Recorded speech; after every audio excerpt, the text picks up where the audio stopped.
My younger son, who's a pilot, called me. "Mom, something strange is going on. My sister-in-law is at the house." "Yes, she is," I answered. "She's in the shower." His voice dropped to almost nothing. "That's not possible. I'm holding her passport.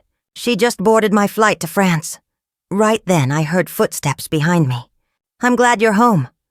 If you're watching this video, make sure to like, subscribe to the channel, and tell me in the comments where you're listening to my revenge story from. I want to see how far it spread. This morning started like any other. I hurried to finish the breakfast dishes. My older son Stephen had already gone to work, leaving the house quiet. His little boy, my 7-year-old grandson Matthew, that clever rascal, had been picked up by the school bus, and Araceli, my daughter-in-law and Stephen's wife, had just gone upstairs. Her soft voice drifted down to me. "Mom, I'm going to take a quick shower." "Okay," I said with a smile. I had just put the last dish away when the landline rang. I dried my hands on my apron and rushed over to answer. The cheerful, youthful voice of my younger son, Ivan, came through. "Mom just called to say hi. I've got a bit of free time during a layover at the airport." Hearing him always feels like being wrapped in a warm hug. Ivan is my pride, a young co-pilot constantly traveling, living the childhood dream of ruling the skies. I asked a few questions about his flight and how he was doing. He laughed and said everything was fine. Work was going well. But suddenly his voice shifted as if he wasn't sure how to say something. "Mom, something really odd happened. My sister-in-law is at your house." I frowned and glanced at the stairs where I still heard the shower running. "Of course she is, dear. Araceli is upstairs taking a shower," I said confidently. She had spoken to me less than 10 minutes earlier, and she'd been wearing that white blouse she always wears around the house. How could I be mistaken? But Ivan said nothing for a long moment. I could hear him breathing. Then he spoke again, serious and stunned. "Mom, that's not possible. I'm holding her passport right now. She just boarded my plane to France." I chuckled, thinking he must be confused. "Sweetheart, you must have seen wrong. I just saw Araceli. She even told me she was going to shower."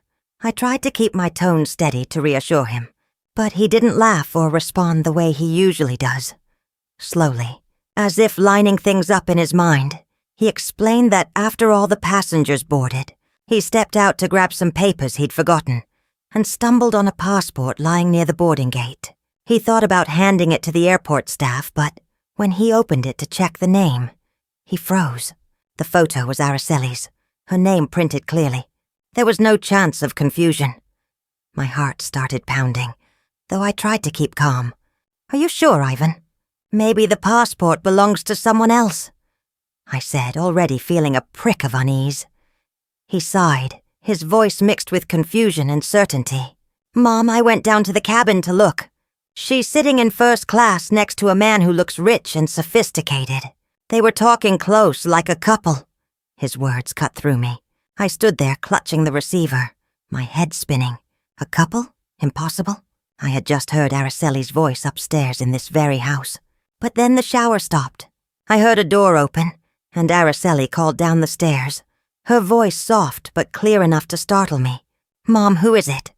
I panicked, my heart slamming in my chest. "Just a friend," I said quickly, my voice shaking as I hurried into the living room so she wouldn't see my face. She peeked from the stairs, hair still dripping. I shut the door and whispered into the phone, trying to hide how rattled I was. "Ivan, I just heard Araceli. She's here. She just finished showering. Are you sure you're not mistaken?" He went silent again, then spoke more forcefully.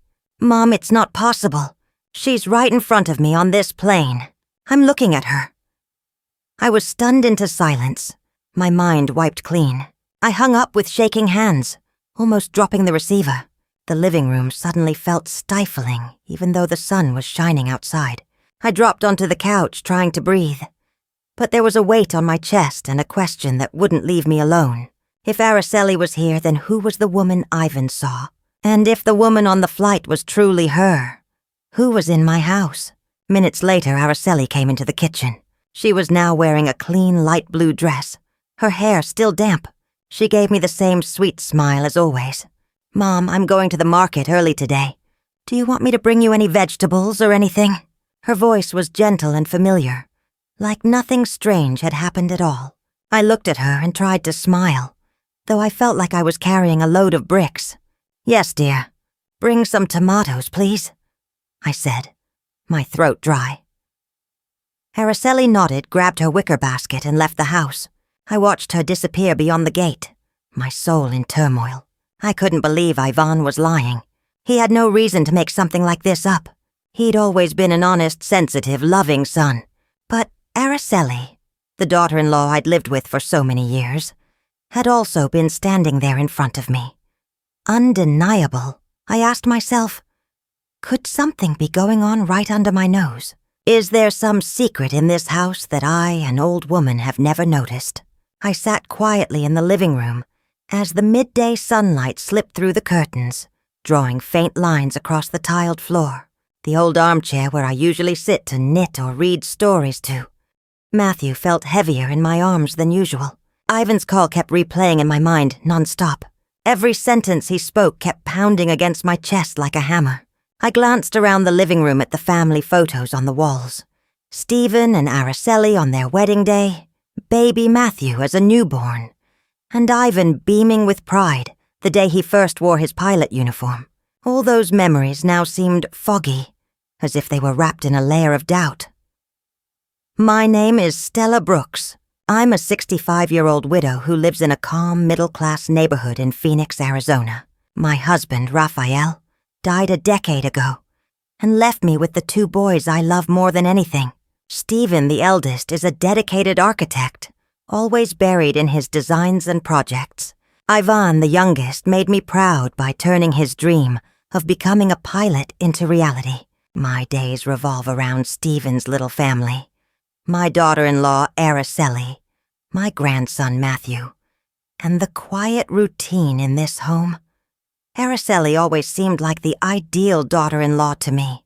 Beautiful, hard-working, and always put together, both in how she dressed and how she cared for Matthew.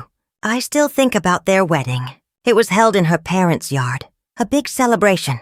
Even though her family didn't have much money, they tried their hardest to make everything lovely. Araceli came into our lives with a confident smile and bright eyes, like she was born to be a loving wife and mother. I used to tell myself I was lucky to have her. After she went to the market that day, I stayed seated without realizing I was tightly clutching the corner of the tablecloth.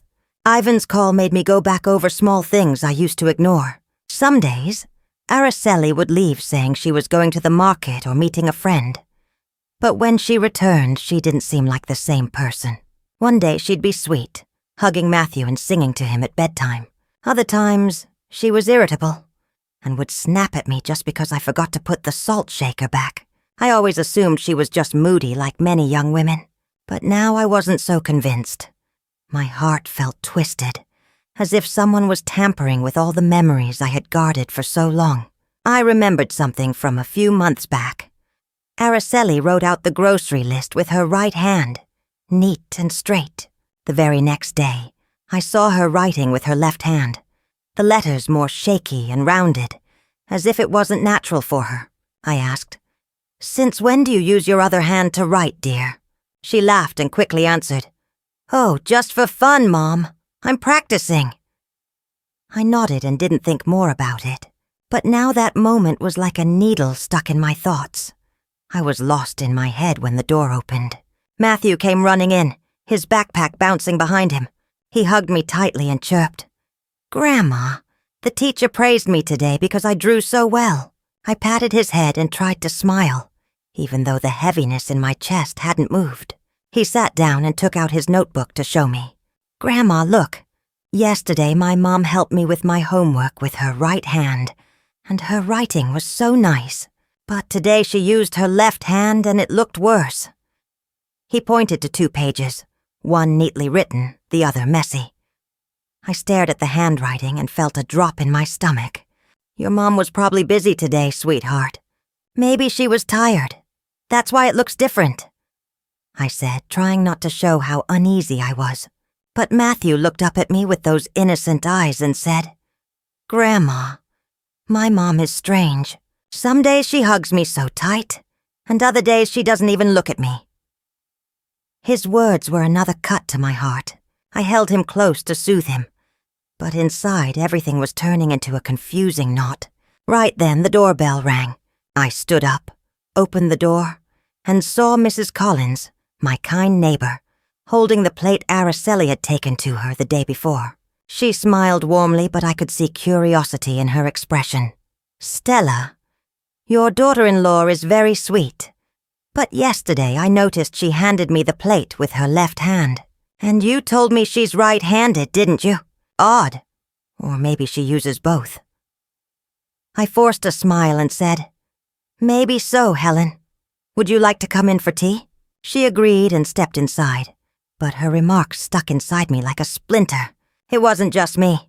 Even others had seen the odd behavior. I served her tea and we chatted about small things, but as soon as she left, I sank onto the sofa with my hand over my chest. I felt numb, like the world was cracking around me. Later that afternoon, I went out into the garden with the watering can, letting the water fall gently over the daisies I'd tended for years. The sun was dropping, the tree shadows stretching across the yard, but my heart couldn't settle. Matthew's comments, Mrs. Collins's remark, and Ivan's firm voice on the phone kept circling my mind like stones thrown in a quiet lake, sending ripples that wouldn't fade. I was watering the flowers, but my mind wandered. I wondered, am I too old to notice what's really happening in my own home? Or have I been ignoring it on purpose because I wanted to believe I had the happy family I always imagined? Araceli came back from the market carrying her wicker basket. What struck me was that she held it with her left hand. I remembered perfectly. She always used her right hand, whether chopping vegetables or brushing Matthew's hair. I stood there watching her set the basket on the kitchen table and quietly asked, "What did you get, Araceli?" I tried to keep my voice sounding normal, but inside me, suspicion was steadily rising. She smiled politely and said, "I picked up tomatoes, cilantro, and fresh fish. Mom, I'm going to make that roasted fish you love tonight. Does that sound okay?" Her tone was gentle as always, but I found myself watching her hands more than her face. "Left hand?" "No. Right hand." I nodded and turned my back, pretending to tidy the table, though my heartbeat was racing. Was I overthinking, or were these small signs trying to tell me something? At dinner, everyone sat together. Stephen looked exhausted, from work, yet still managed to smile at Matthew and ask about school. Araceli ate slowly and with grace, and she even turned to Stephen to remind him, "Honey, the parent-teacher meeting is next week, so don't forget to request the day off." I stared at her, searching for the woman I had once admired. But Ivan's words kept replaying in my head. "She's in first class with a man." I bit my lip, trying to choke down the ache lodged in my throat like a stone. Just 3 days later, everything felt different. Matthew accidentally dropped a glass of water at the table, and it splashed all over the tablecloth. I quickly grabbed a cloth to clean up and said with a laugh, "It's okay, sweetheart. Just be a bit more careful." But Araceli, sitting opposite him, suddenly tightened her face and snapped, "Matthew, why are you so clumsy? Pay more attention." I froze and looked at Stephen. He frowned and answered quietly, "Araceli, it was just an accident." She spun toward him with anger in her eyes. "You always defend him and make me look like the bad one in this house." The mood at the table sank. Matthew's head dropped, his eyes filling with tears. I pulled him close, my heart aching. Just days earlier, she had gently reminded him about school, and now she sounded like a completely different woman. I sat there watching her silently, trying to pull the puzzle together in my thoughts. One day she was harsh. Another she was tender. One moment she used her left hand. Another, her right. Each little inconsistency landed in my mind like puzzle pieces that hadn't yet formed a picture. I told myself to calm down, but every time I glanced at Araceli, it felt like I was looking at someone unfamiliar, someone who wasn't the daughter-in-law I'd known for years. A few days later, I walked Matthew to school. He held my hand as we went down the same old cobblestone path. All of a sudden, he stopped, looked up at me sadly, and said, "Grandma, yesterday my mom helped me write, and she was so nice. Her writing was really pretty, but today she didn't even want to check my homework. She told me to do it alone." I knelt so I could look into his clear little eyes, and my heart nearly cracked. "Your mom was probably busy, baby. Don't be upset," I said, though my voice was shaky. He nodded, but disappointment still sat in his gaze.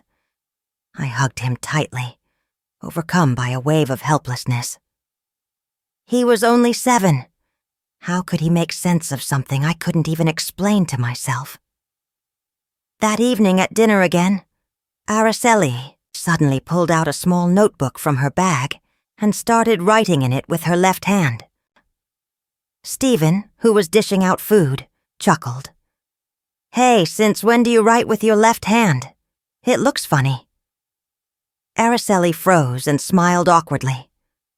"Oh, I'm just trying something new," she said quickly, tucking the notebook back into her bag, but I caught a flash of fear in her eyes.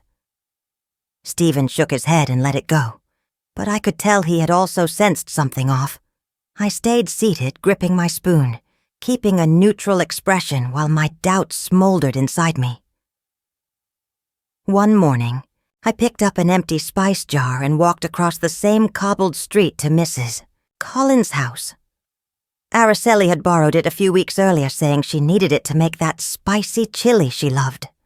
I knocked, and Mrs. Collins opened the door wearing her usual warm smile and holding a dish towel. "Stella, come in. I'll make you some coffee," she said.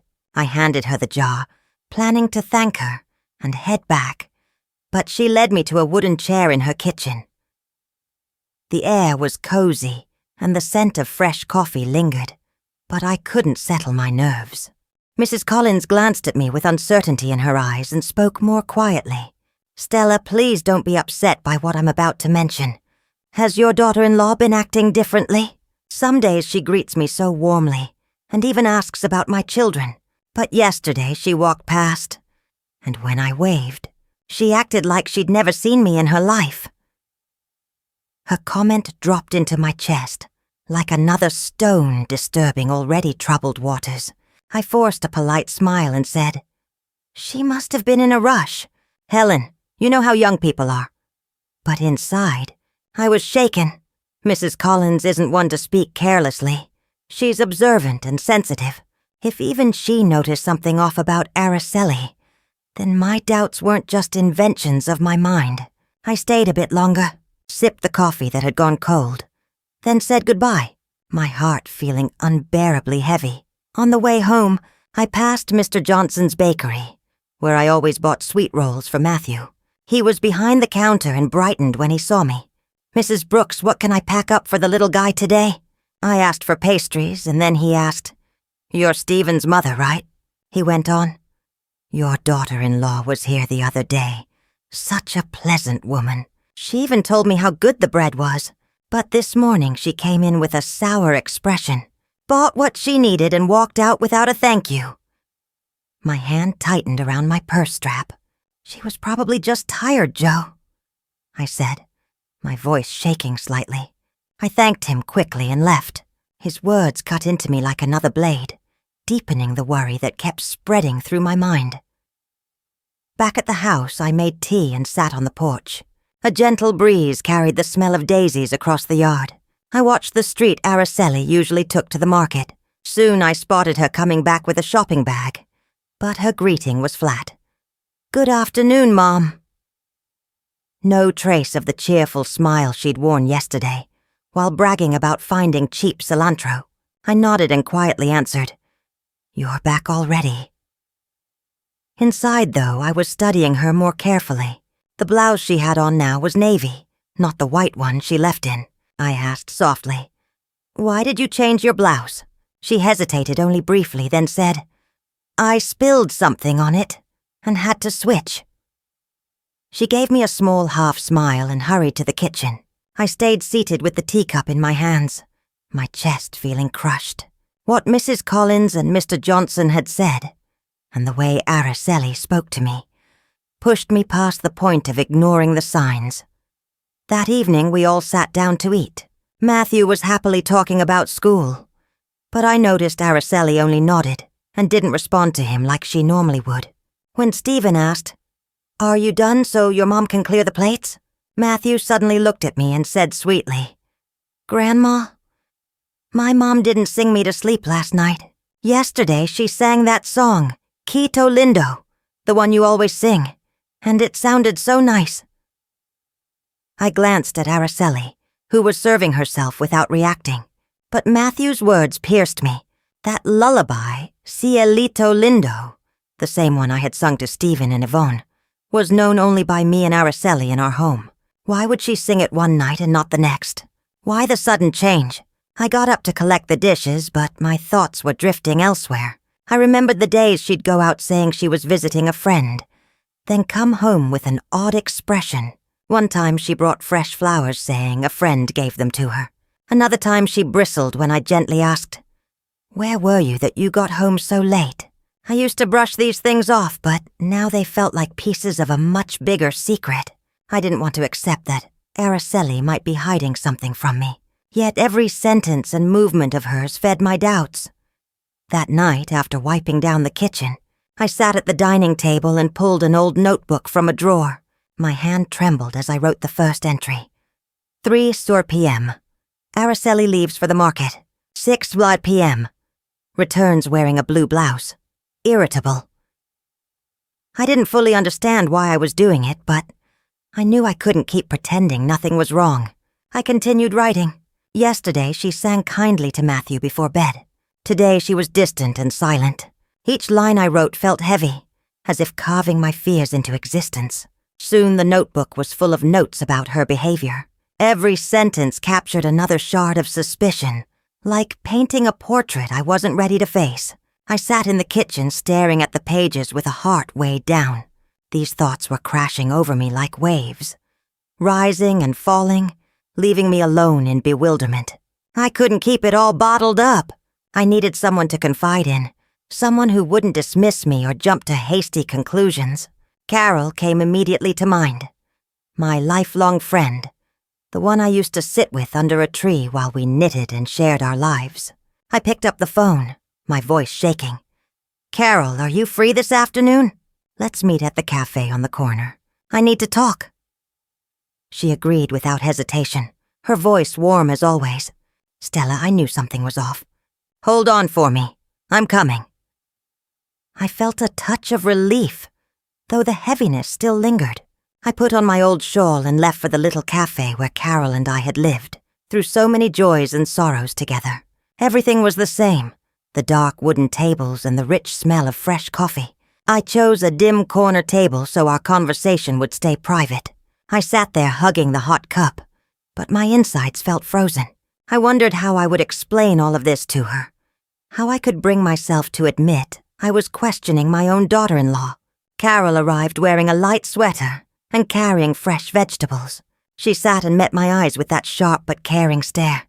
"Stella, just seeing your face, I can tell something serious is going on. Go on, what's bothering you?" I drew in a long breath, trying to keep my voice from cracking, though every word caught in my throat. I gave her a brief rundown. Ivan's call from the airport, the passport, the woman who looked just like Araceli on the plane, and every small clue I'd recorded, from switching writing hands to her moods shifting overnight. I pulled the notebook from my bag and handed it to her. "Look, I've written all of it here. I don't know if I'm making this up, but I can't pretend anymore." Carol turned the pages slowly, frowning as she read my shaky notes. "You've been paying attention to everything, Stella," she said seriously. "Each time she goes out and comes back, she acts like a new person. What do you think is going on?" I gripped my cup and shook my head. "I don't know, Carol. I'm just scared. Scared that Araceli's hiding something. scared that looking deeper will tear the family apart. But I can't stop. I need to know the truth. For Stephen. For Matthew.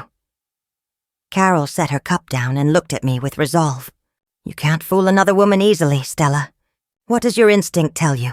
Something doesn't add up. You need to get to the bottom of it. I hesitated and whispered, But what if I'm wrong about her? What if I hurt Stephen? Carol cut in firmly. Trust what you feel. If you don't uncover the truth, you'll live with this doubt forever. And you won't be able to protect Matthew or Stephen. Right then, Mrs. Jenkins, the woman who sells produce at the market and someone I know, walked into the cafe. She recognized me and smiled. Mrs. Brooks, what a coincidence. I saw your daughter-in-law at the market last week. She was so sweet. She even bought extra cilantro to cook with. But she came in again this morning looking so serious.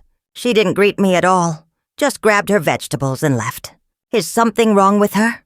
I forced another small smile and said, She must be tired, Marie. But inside I felt like I was sinking. One more person who'd noticed how unusual Araceli had been. I thanked Mrs. Jenkins, watched her walk out and turned back to Carol. Panic showed in my face.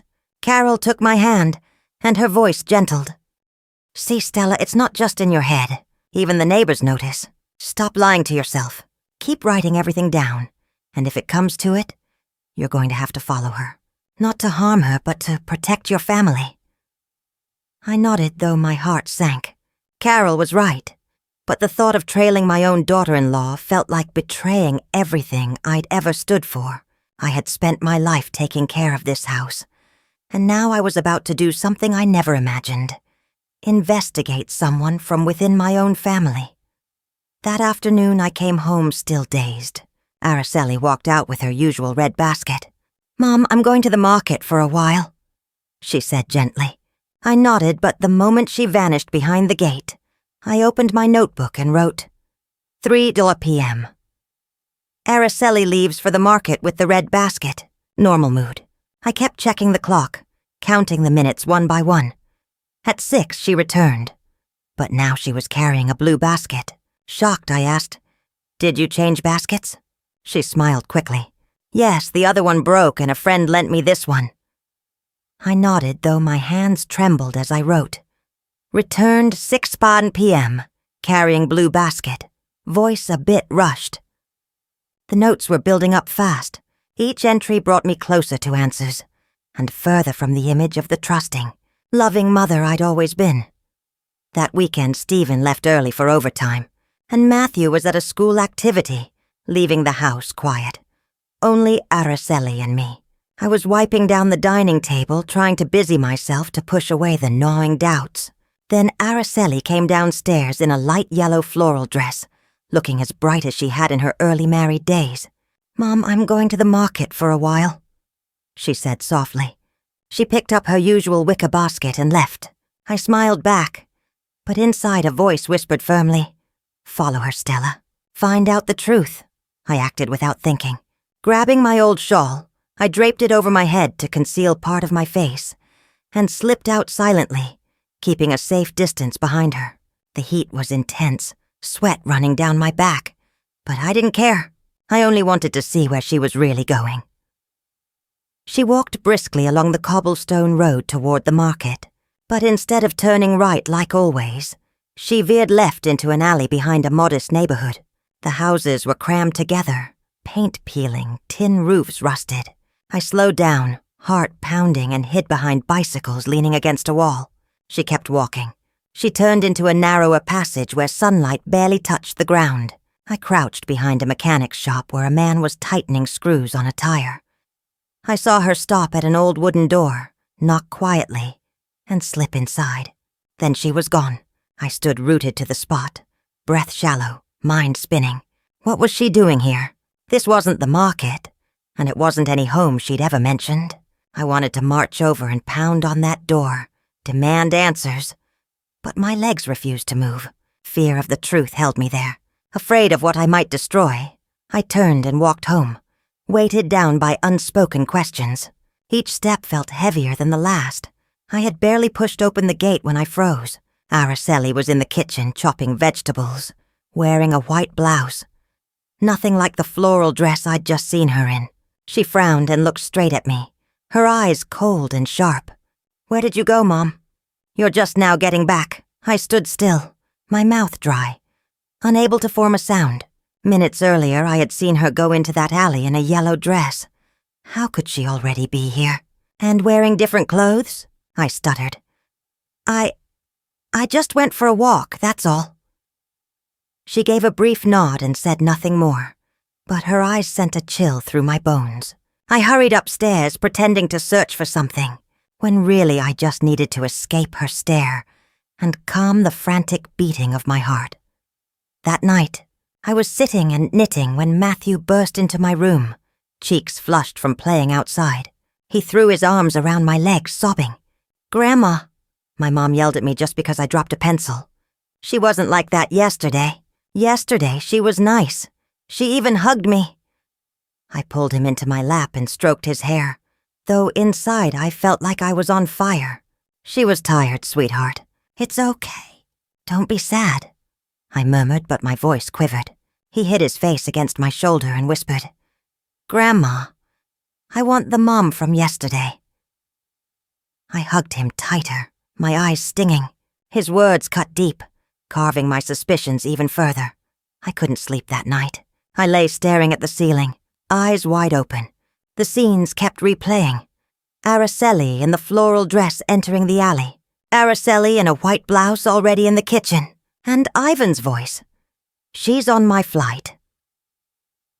I reached for the notebook in my drawer and wrote a line I could barely bring myself to put on paper. Maybe they are not the same person. The thought itself felt like a curse, and I shook as I wrote it. The next morning I made a decision. I was going back to that alley. I couldn't live with the uncertainty any longer. I took the framed family photo from the living room wall, the one where Araceli smiles brightly beside Stephen and Matthew. Holding it tight, I left the house, terrified but resolute. The alley looked just as it had the day before, quiet and gloomy. I stopped beside a corn stand where a middle-aged woman was fanning charcoal. I held up the photo and asked, "Excuse me, have you seen this young woman around here?" She peered at it, then pointed. "Oh yes, of course. She often comes and goes from house number 14, that one over there." I thanked her, heart hammering in my chest, and walked straight to the house. Number 14 stood in front of me with streaked walls, a worn wooden door, and a pot holding a wilted daisy on the window ledge. I stood there trembling, as if the world itself was holding its breath with me. I knocked, and each tap echoed like a blow to my ribs. The door opened, and I was left speechless. Standing before me was a woman who looked exactly like Araceli. Her face, her figure, even her long black hair. The only difference was the fear in her eyes, and the way her hands trembled around the rag she was holding. I stuttered, my voice cracking. "Araceli?" The young woman flinched, clutched the rag tighter, and tried to slam the door. But before she could, another voice called from inside, soft yet steady. "Isadora, stop hiding. You know this isn't right." I looked past her and saw a young woman step out from the corner of the room, standing just behind the one who looked like Araceli. She was slim, her hair tied in a bun, her expression sharp yet gentle. She gave me a small, reassuring smile. "My name is Lucy Miller. I'm Isadora's roommate, Mrs. Brooks. Please come in. You deserve to know the truth." I inhaled deeply, trying to keep my legs from shaking, and stepped into the tiny house with the tin roof. The walls were stained, the concrete floor was cracked, and a faint disinfectant smell hung in the air. In one corner, an elderly man lay coughing weakly on a worn cot covered by a tattered blanket. The space felt suffocating, but I followed Lucy and sat in the wooden chair she pointed to. The woman who looked like my daughter-in-law lowered her head, and her voice was barely audible. "I'm sorry. I'm not Araceli. My name is Isadora." I stared at her, my thoughts spinning too fast to form words. Isadora. The name was unfamiliar, yet her face was painfully recognizable. I clasped my hands tightly and forced my voice to stay steady. Explain to me why you look exactly like my daughter-in-law, and why you've been showing up at my house." Isadora lifted her head, guilt in her eyes, but before she could speak, Lucy sat beside her, poured water from an old plastic jug, and began calmly. "Isadora is extremely poor, Mrs. Brooks," she said clearly. "Her adoptive parents are very sick, especially the old man lying there. A few years ago, she met Araceli by chance at a market. They looked like twins, and Araceli used that to her advantage. She proposed that Isadora pretend to be her and fill in whenever she needed someone to take her place. Isadora didn't want to, but Araceli paid her well, and her family desperately needed money for medicine." I looked at Isadora. Her head was still bowed, the rag twisted so tightly in her hands her knuckles were white. "Replace her for what?" I asked, disbelief burning in my voice. "Why would Araceli need someone to impersonate her?" Isadora looked up, her voice shaking. "I don't know everything, ma'am. She would just tell me, 'Stay at the house for a few hours. Do small things like shop or watch the boy.' And then she'd pay me. Enough to buy my parents' medicine. I didn't ask questions." She lowered her head again as tears began to roll down her cheeks. I watched her, my chest constricting. Suddenly, every strange detail from the past months clicked into place. The switching of hands while writing, the shifts in attitude, the gentle voice one day, and the cold one the next. Everything fit now, like the final pieces of a puzzle I had refused to assemble. Lucy went on, her expression sharpening. "I don't know if this matters, but once I saw Araceli with a very upscale man. His name is Charles Thompson. I heard it when they were talking in a cafe. They were calling each other honey very affectionately. At that time, Isadora was waiting outside in the car, not understanding what was going on."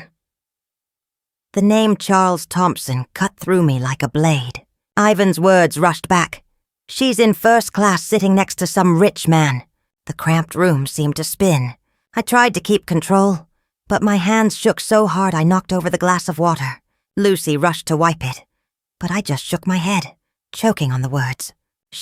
Araceli, she's betraying my family." Isadora broke down completely, sobbing. "I'm so sorry, ma'am. I never meant to hurt anyone. I only wanted to save my parents." I looked at the young woman with Araceli's face, but eyes full of sorrow and regret. I wanted to rage, to accuse. But looking at Isadora, I felt only pity. She wasn't the mastermind, just a pawn in Araceli's scheme. Everything was unraveling in front of me. I stood slowly, forcing my voice to hold firm.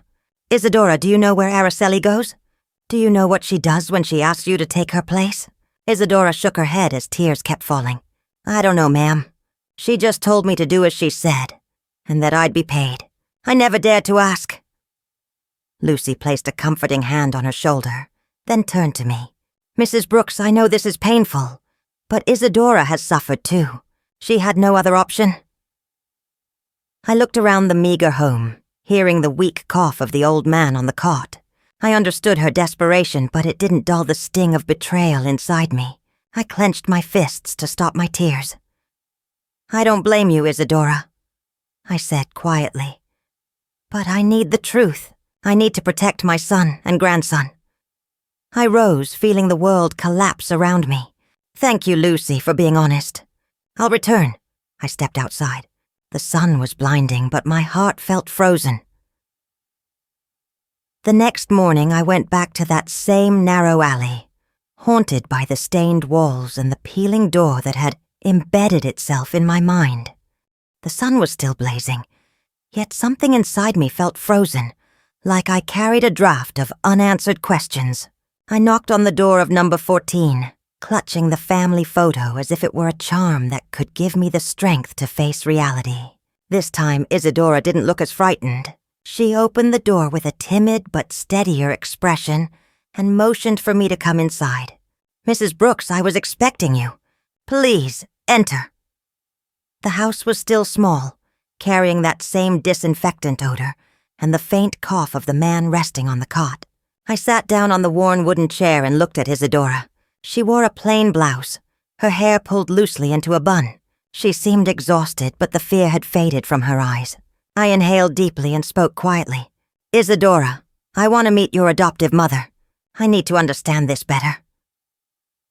She agreed with a nod and guided me to a corner of the room where an extremely thin woman with stark white hair lay in bed, her cloudy eyes fixed on the ceiling. This was Mrs. Jones, the woman who had adopted her. I held her delicate hand and introduced myself. "I'm Stella Brooks, Stephen's mother, Araceli's mother-in-law." Mrs. Jones looked at me. Her breathing labored and spoke faintly. "Isadora isn't my blood. I took her in when she was a newborn." Her words struck me like a mallet. I froze, my heart racing, but I forced my tone to stay steady. "Please explain how it happened." The woman coughed and then slowly began sharing a story I wasn't ready to hear. "Many years back, I worked as a nurse in a hospital in a small town," she said, her voice shaking. "A very poor couple had twins.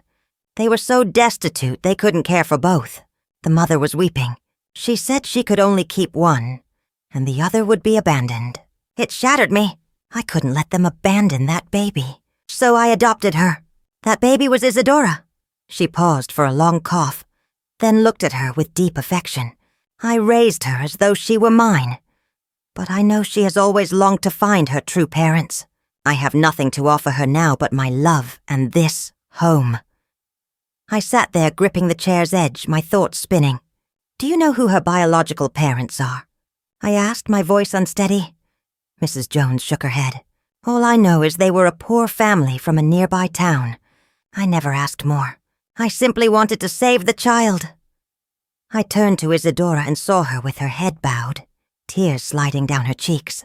"Mrs. Brooks, I don't know anything about my real parents," she said, her voice tight with emotion. "But when I met Araceli, I thought she might know something. She looked so much like me, but she never said a word about it." A breath caught in my chest. I asked Mrs. Jones if I could see any of her old documents, hoping to discover a lead. She pointed toward an old wooden dresser. Isadora retrieved a yellowed envelope and handed it to me. Inside was a copy of hospital paperwork with her birth date. I skimmed it quickly and felt my pulse stop. Her birth date was exactly the same as Araceli's, the one I had seen on her documents when she married Stephen. With shaking hands, I held the papers and looked at Isadora. "You and Araceli might be twin sisters," I said, my voice barely there. Isadora burst into tears, covering her face. "So Araceli is my sister. Why didn't she tell me? Why did she make me do all that?" I stared at her, my heart in pieces. I remembered the times Araceli came to my house, glowing and sure of herself, as if she was made to be the ideal wife and mother. I had adored her. I had trusted she would bring Stephen joy. But now I realized she had deceived not only my family, but also exploited her own sister, using her as a stand-in to conceal secrets I couldn't yet grasp. I rose, placed my hand gently on Isadora's shoulder, and spoke with a voice firm, though heavy with pain. "From today onward, I won't let anyone use you again. I'll help your parents with their illness, but I need your cooperation. We must bring this truth to light, for Stephen, for Matthew." Isadora, still crying, nodded. "I'll help. I don't want to live in this lie any longer." I met her gaze and saw real honesty there, and for the first time, a glimmer of hope cut through the chaos. I left the house and walked down the alley, my soul in turmoil. I passed the busy market where people laughed and shopped, but Mrs. Jones's words rang in my head like bells.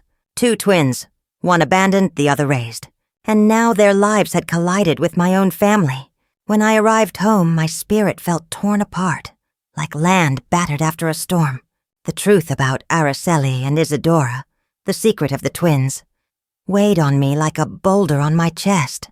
I stood at a junction I never expected, confronting my daughter-in-law, the woman who betrayed us all, and unveiling the truth to Stephen and Matthew. That night, I called Ivan. Though my heart trembled, my tone stayed steady. "Ivan, come home tomorrow night.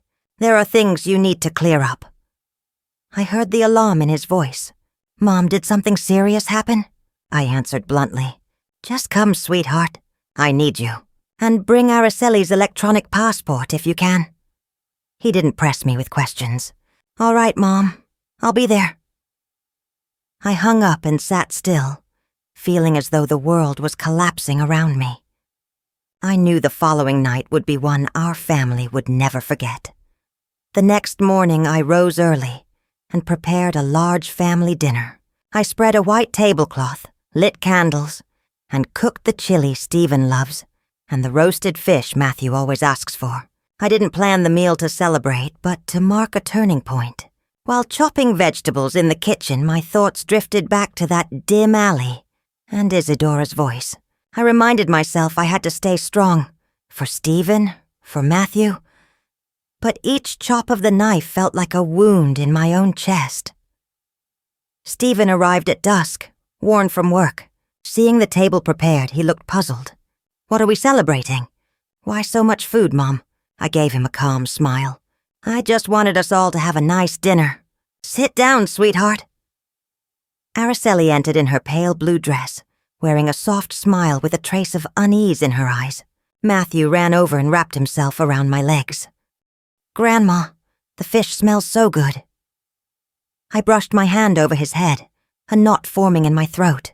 I knew that after tonight, Matthew's innocent smile might never carry the same carefree light again. We sat at the table and at first things felt normal. Stephen talked about work. Matthew chattered excitedly about a drawing he made at school. Araceli added a comment here and there, but I noticed her hand trembling slightly as she lifted her spoon. I drew a slow breath and signaled to Ivan, who was waiting outside. He walked in, and right behind him came Isadora. Dressed simply, her face a mirror of Araceli's but shadowed with anguish. The whole table fell silent. Matthew stared between Araceli and Isadora and asked with puzzled innocence, "Why are there two moms?" Stephen went pale and dropped his spoon, and Araceli shot up, shouting, "What is this, Mom?" I stood, gripping the table's edge to steady myself. "Sit down, Araceli," I said slowly but firmly. "We need to clear everything up." I began telling the story, each sentence ripping at me from the inside. Ivan's call from the airport after spotting her on a flight to France, while she was supposedly at home. The day she switched hands when writing, her shifting moods, sometimes gentle, sometimes harsh. And finally, my visit to that alley where I met Isadora and uncovered the secret of the twins. "You and Isadora are twin sisters," I said, staring straight into her eyes. "You used your sister to hide your truth. Now tell us what the truth is." Araceli trembled, her face drained of color. She screamed in protest, trying to defend herself. "She's inventing all this to shame me. How dare you!" But Ivan stepped forward and dropped a stack of documents on the table with a thud. "This is a copy of your electronic passport with the stamp of your arrival and departure from France," he said coldly. "You can't be home and flying to France at the same time." Araceli glared at the papers, her mouth pressed shut, unable to speak. Matthew, sitting beside her, suddenly spoke up in a small but aching voice. "It's true, Grandma. Some days my mom is like an angel, and other days she's really mean. I don't like the mean mom." His words cut through me, and I had to fight back tears. The air in the room felt so thick it was hard to breathe. I nodded and signaled to Lucy, who had just come through the back door. With sharp eyes, she said to everyone, "I saw Araceli with Charles Thompson. They were calling each other honey. She was the one who hired Isadora to act as her and trick the family." Stephen turned toward his wife, his voice cracking. "Is that true, Araceli? Tell me, is it true?" Araceli bit her lip, stayed silent for a moment, and then suddenly burst out furious. "Yes, it's true. I have a lover. I'm tired of this poor life. I'm tired of being the daughter-in-law in this house. Charles gives me a life 100 times better. And you, Stephen, you're useless." Her words detonated like a bomb in the room. Stephen went rigid, his fists clenched until his knuckles turned white. Matthew broke into tears and ran into my arms, his voice shaking. "Grandma, what did my mom say?" I held him close as tears streamed down my face. I looked at Araceli with a shattered heart. She stood there, cold and empty, without a hint of regret. Stephen rose, his voice trembling. "Araceli, do you really mean that?" She turned and walked out without answering. Isadora, who had been silent in the corner, finally spoke softly but clearly. "Sister, you didn't have to hurt them like this. I only wanted to help you. I never imagined you would go this far." Araceli shot her a glare but said nothing. She simply walked away. The door slammed behind her, leaving the room drowning in silence. After that night, the atmosphere in my home felt drained of life. The living room that once echoed with Matthew's laughter and Stephen's conversations was now wrapped in a silence that smothered. I had devoted my entire life to my family, yet now I felt like someone who had barely survived a storm, standing among the wreckage of the home I had cherished. Araceli walked out after spitting those bitter words, leaving Stephen hollow-eyed and Matthew tearful and bewildered. I knew nothing would be the same again. A week later, Stephen and Araceli went to the courthouse to finalize the divorce. I didn't go, but Stephen told me afterward, his voice dry and lifeless. "Mom, she didn't look at me or Matthew. She signed the papers and left with that man like we never existed." I sat beside him, holding his hand, trying not to break down. Araceli didn't even seek custody of Matthew, as if he were just a prop in a play she was finished with. My heart ached, not only for Stephen but for Matthew, a boy of 7 who didn't deserve to be discarded that way. "Don't worry, sweetheart," I said, my voice unsteady. "I'll always be here, and Matthew will never be without love." But inside, I knew the wound would take a long time to close. Stephen unraveled. He grew quiet, spoke little. He threw himself into his work or sat watching Matthew play in the yard. When I looked at my son, I saw in his eyes the same sorrow my husband Raphael carried in his last days, when he understood he couldn't stay with us much longer. I wanted to hold Stephen and promise everything would be all right, but I didn't know how to even begin. Thankfully, Isadora appeared, a small light in the surrounding darkness. She came to the house every day. She brought containers of warm meals, sat with Matthew to play, and wiped his tears when he asked, "Auntie, where did my mom really go?" I looked at Isadora and saw the same face as Araceli's, but with a heart entirely different. She was gentle, patient, and always managed to make Matthew smile. One afternoon I watched him run to her, wrapping his arms around her with his cheerful little voice. "Mom, Isadora, show me how to draw a little bird." His words caught me off guard, my chest tightening. The boy said "Mom" to her with a carefree smile I hadn't seen in so long. Isadora chuckled and brushed his hair gently. "Of course, sweetheart, but you have to draw it nicely so I can admire it." I stood there with tears sliding down my cheeks. Matthew's innocent words felt like medicine easing my wounds. I realized that Isadora hadn't just taken Araceli's place during those days of deceit. She was becoming part of our family with her own genuine heart. One evening, while I was tidying the kitchen, Stephen called me into the living room. He stood there holding a small ring, his hands unsteady. His expression was a mix of nerves and resolve. Isadora stood beside him, her cheeks flushed and her eyes bright. Stephen knelt down, his voice breaking. "Isadora, I don't want to waste any more time. You brought light back into my life and Matthew's. Will you be my wife? And Matthew's mom?" Isadora burst into tears and glanced at me as if asking for my blessing. I stepped closer, held her hand, and nodded softly. "You deserve this, dear. You've belonged to this family for a long time." She embraced me, her tears soaking my shoulder, and in that moment I knew healing had finally begun. Stephen and Isadora married soon after. It was a small ceremony but filled with love. I stood in the yard, watching the red roses tied along the fence, and listening to Matthew's laughter as he wore his tiny suit, proudly acting as his father's little best man. Ivan flew in from a work trip and stood beside his brother, smiling as brightly as the day he first wore his pilot's uniform. I sat in the front row with tears on my face. Not tears of sorrow, but of joy. I looked at Isadora in her simple wedding dress, her hand in Stephen's, And I knew our family had found a sincere heart. After losing someone false, life slowly returned to its rhythm. Isadora remained humble, caring for Stephen and Matthew with all her love. She cooked warm meals, sang Matthew to sleep with the same Cielito Lindo I used to sing to my sons. Every night she sat beside Stephen, listening to him talk about his blueprints and projects with quiet pride in her eyes. Matthew no longer mentioned his other mother. He simply curled up with Isadora, calling her Mom, with a glowing smile. I watched my family and saw the wounds closing bit by bit. Late one night I sat on the porch as a soft breeze swept the garden. Matthew's laughter floated from inside, mingling with Isadora's tender voice. I peeked in and saw Stephen focused on his work, while Isadora prepared tea for him, setting it beside him and pressing a gentle kiss to his forehead. I smiled, my heart finally at rest.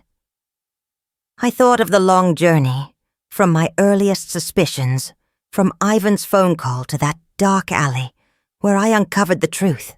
The truth had been harsh, but, as my husband Raphael used to tell me, the truth will set you free, Stella. And he was right. The truth freed us. It brought us Isadora and gave us a new beginning, brighter and happier. The story you've just heard has had names and places changed to protect those involved. We don't tell it to pass judgment, but in the hope that someone listening will pause and reflect on how many mothers are silently suffering inside their own homes. I truly wonder, if you had been in my place, what would you do? Would you stay silent to preserve peace? Or would you confront everything to reclaim your voice? I want to hear your opinion, because every story is like a candle lighting the path for someone else. God always blesses, and I believe courage leads us to better days. As we end, I leave you with two of the channel's most cherished stories. I'm sure they'll surprise you. Thank you for staying with me until now.